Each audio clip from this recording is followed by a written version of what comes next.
कहते हैं कि राजनीति में सही समय पर सही बयान और बात आपको अर्श से फर्श तक ले सकता है और फर्श से अर्श तक भी ले जा सकता है।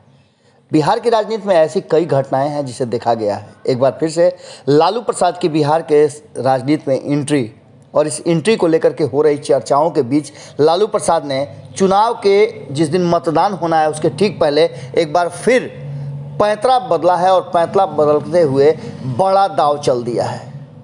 आज के भोरे भोर में हम आपको बताने का प्रयास करते हैं कि लालू प्रसाद ने ये दांव चल करके बिहार की राजनीति में क्या असर पैदा किया है, इससे क्या फ़र्क पड़ेंगे और आगे आने वाली राजनीति में बिहार किस करवट बैठेगा। जैसा कि आप सभी जानते हैं कि बिहार में महागठबंधन के बीच भारी किचकिच मचा हुआ है।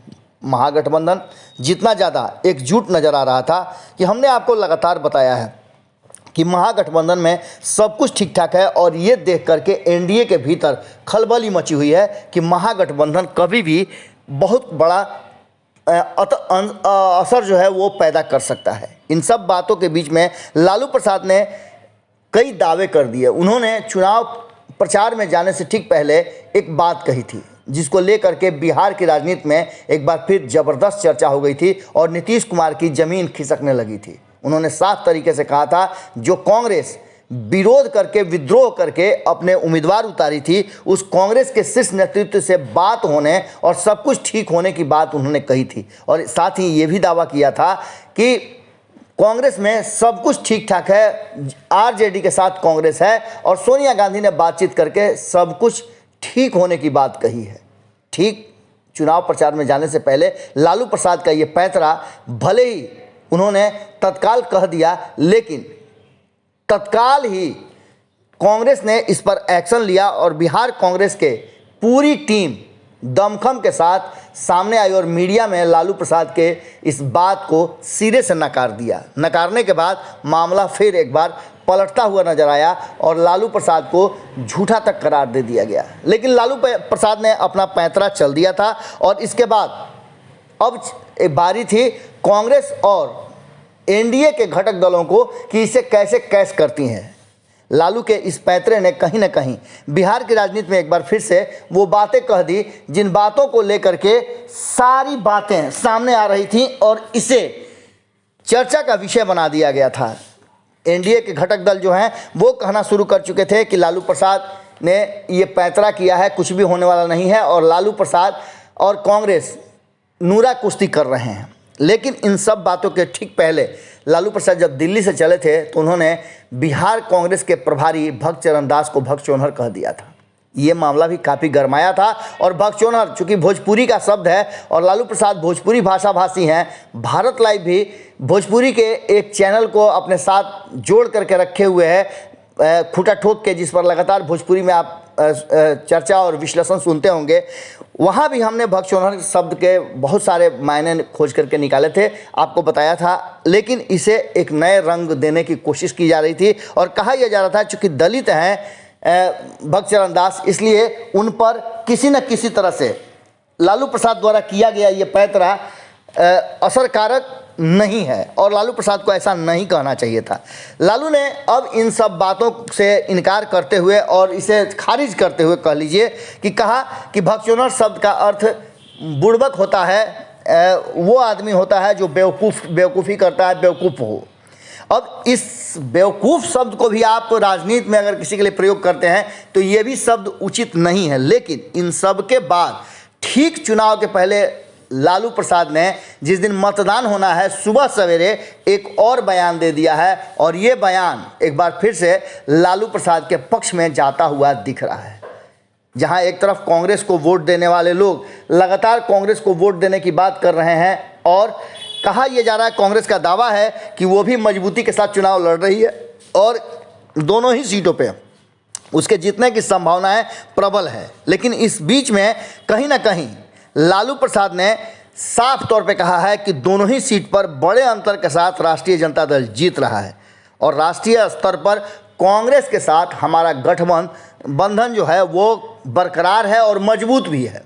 हमें बिहार से बाहर देश की राजनीति में बड़ा परिवर्तन करना है, इसके लिए कांग्रेस का होना बहुत ज़रूरी है। लालू ने दावा किया है कि उपचुनाव की दोनों सीटें बड़े अंतर के साथ हम जीत रहे हैं। इसके बाद भाजपा को दिल्ली से भी भगाने का उपाय करेंगे और इस उपाय में कांग्रेस हमारे साथ खड़ी है और कांग्रेस के साथ ही हम किसी न किसी तरह से नरेंद्र मोदी को सत्ता से उखाड़ कर फेंक देंगे। इन्होंने ट्रेन बेच दिया, प्लेन बेच दिया, महंगाई बढ़ा दी, पेंशन खत्म कर दिया, जनता को मुश्किल में डाल दिया। अब आगे नहीं रहने देंगे। सोनिया गांधी से बात हो गई है, चुनाव के बाद सभी दलों को भाजपा के खिलाफ एकजुट करेंगे। हमने आपको पहले बताया था कि G23 को लेकर के जितना ज़्यादा कांग्रेस भीतर ही भीतर और फिर कहा जाए तो मीटिंग करके एजेंडा तय कर रही है, सेट कर रही है कि कौन कौन से दल उसमें होंगे, वैसे ही लालू प्रसाद इस पूरी मुहिम का एक बड़ा हिस्सा रहे हैं। उन्होंने भी कई नेताओं से मुलाकात की, कई दल के नेताओं से उन्होंने मंत्रणा की, लेकिन अचानक से तेजस्वी यादव के सामने कन्हैया कुमार को ला करके कांग्रेस ने कहीं ना कहीं लालू प्रसाद और तेजस्वी यादव के मंसूबे पर एक अचानक से आघात किया था। और कन्हैया कुमार का जो पॉलिटिकल इमेज है और जिस तरह से कन्हैया कुमार पूरे में जनता के बीच में और युवाओं के बीच में आइकॉन के रूप में देखे जाते हैं, इन सब बातों को लेकर के अब पूरी तरह से लालू प्रसाद चिंतित नजर आ रहे थे। और यही कारण था कि उन्होंने साफ कर दिया कि कहीं ना कहीं महागठबंधन में जो है वो अब इन दोनों सीटों पे अपने उम्मीदवार उतारेंगे और इसके विरोध में कांग्रेस, जो कि कुशेश्वर स्थान में पिछले चुनाव में 2020 के चुनाव में बेहतर प्रदर्शन किया था, उसे चिंता होने लगी और उसने अपने प्रतिष्ठा को बचाने के लिए अपने पार्टी के भीतर इमेज बना रहे और मजबूती बनी रहे, उसके लिए अपने उम्मीदवार उतारे। इस बीच में कन्हैया कुमार का शामिल होना और उन्हें मजबूती के साथ बिहार में आकर के अपना कांग्रेस के एजेंडे पर काम करना समझ में आने लगा था और इसे लेकर के कहीं ना कहीं राष्ट्रीय जनता दल में खलबली मची थी। लालू ने पारिवारिक विवाद को भी कहा है कि किसी तरह का कोई समस्या नहीं है, दोनों बेटों के बीच में नाराज़गी की बातें होती रहती हैं, ये कोई बहुत बड़ी बात नहीं है, लेकिन सारा विवाद समाप्त हो गया है। तेज प्रताप थोड़ा नाराज चल रहे हैं, लेकिन रास्ते एक ही हैं, रास्ते कहीं अलग नहीं हैं, दोनों भाई एक हैं। तेजस्वी ने मेरी अनुपस्थिति में पार्टी को आगे बढ़ाया है और मजबूती के साथ अपने विरोधियों पर हमला किया है। आम चुनाव में अच्छे नतीजे आए हैं, अब स्थिति ऐसी है कि हमें सत्ता में आना है। इसके लिए तेजस्वी यादव काम कर रहे हैं। नीतीश सरकार के साजिश के तहत सत्ता प्राप्त किया है, जिसे हम उखाड़ कर फेंकने के लिए पूरी मजबूती के साथ खड़े हैं और जल्दी ही हम इस पर नया बिहार की जनता को बेहतर और बिहार की जनता जो चाहती थी वो बातें सुनाएंगे। 2015 में भी नीतीश कुमार ने धोखा किया है बिहार के जनादेश के साथ और 2020 में भी उन्होंने जनादेश के साथ छलावा किया है, लूटा है जनादेश को। इस सारी बातों को लेकर के जहां एक तरफ उन्होंने साफ तरीके से कहा कि डॉक्टर की सलाह पर वो पूरी तरह से अमल कर रहे हैं और स्वास्थ्य पर अधिक ध्यान दे रहे हैं, पानी कम पीने की सलाह दी गई है उस पर वही वो अमल कर रहे हैं, लेकिन इन सब बातों के साथ अपने तो कम पानी पिएंगे लेकिन अपने सामने वाले को पानी पिला करके दम लेंगे। यानी कि उनका सीधा इशारा था कि बिहार में नीतीश कुमार को उखाड़ फेंकेंगे और दिल्ली से नरेंद्र मोदी की सरकार को उखाड़ फेंकेंगे। और इसके लिए उन्होंने एक बार फिर से पैंतरा बदला है और वही बातें दोहराई हैं जो चुनाव से प्रचार से ठीक पहले उन्होंने कहा था कि कांग्रेस के साथ किसी तरह का कोई विवाद नहीं है, कांग्रेस उनके साथ है। यानी कि कहीं ना कहीं कांग्रेस के वोटरों को वो अपने तरफ कन्वर्ट करने की राजनीति और रणनीति पर काम कर रहे हैं। देखना होगा इसके क्या परिणाम होते हैं, लेकिन एक बात तो तय है कि जिस तरह से कहा जाता था कि पॉलिटिकल पंडितों में बिहार को बेहतर ढंग से जानने वालों में लालू प्रसाद का नाम सबसे ऊपर आता है, उन्होंने अपने इस नाम को कहीं ना कहीं सार्थक करने का प्रयास किया है। और इस अवस्था, इस शारीरिक स्टेटस और इतनी बीमारियों के बाद आवाज़ भी बहुत धीरे धीरे निकल रहा है। पहले वाला आवाज़ में वो गर्मी नहीं है, लेकिन उसके बावजूद पैंतरा में लालू प्रसाद के कोई कमी नहीं आई है। और उन्होंने ठीक चुनाव में मतदान के दिन सुबह सवेरे जो बातें कही हैं वो बातें कहीं ना कहीं वोटरों को प्रभावित कर दे तो कोई अतिशयोक्ति नहीं होगी, और परिणाम में भी अंतर हो जाए तो कोई अतिशयोक्ति नहीं होगी, क्योंकि लालू प्रसाद ने एक बार फिर से कांग्रेस को अपने साथ बताया है, भले ही वो चुनाव अलग अलग लड़ रही हो, और इसका असर हो भी सकता है। क्या होगा ये तो अब 2 तारीख को पता चलेगा, क्योंकि 2 तारीख को चुनाव परिणाम आना है। लेकिन लालू प्रसाद ने बिहार की राजनीति में कहीं ना कहीं अंतर जरूर पैदा कर दिया है। जुड़े रहिएगा भारत लाइव के साथ। भोरे भोर में हम आपसे यहीं विराम लेते हैं। बाकी की खबरें लगातार जारी हैं। चुनाव में क्या कुछ हो रहा है, हमारे रिपोर्टर्स लगातार आपको अपडेट देते रहेंगे।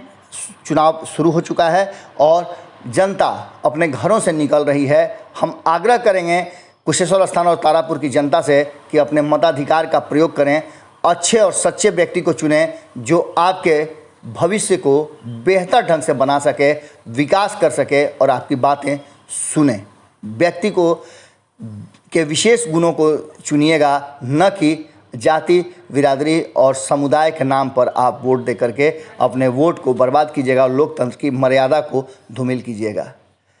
अगर बातें अच्छी लगी हों तो इसे साझा जरूर कीजिएगा। भारत लाइव को सब्सक्राइब करना और शेयर करना ना भूलें। बहुत बहुत धन्यवाद। नमस्कार। अगर ये वीडियो पसंद आई और वह बिहार के राजनीति और बिहारियत से सरोकार रखेनी तो सब्सक्राइब बटन दबा के चैनल के सब्सक्राइब कर ली। ओजे एगो घंटी बा, ओकरा बटन दबा देला से कुल सटीक और मारक खबर रुआ मुफ्त में मिल जाई। अगर रुआ पत्रकारिता के हमनी के नया प्रयोग में सहयोग कर चाहतानी तो ज्वाइन बटन दबा दी। पेटीएम नंबर नोट कर ली 9386816700। धन्यवाद।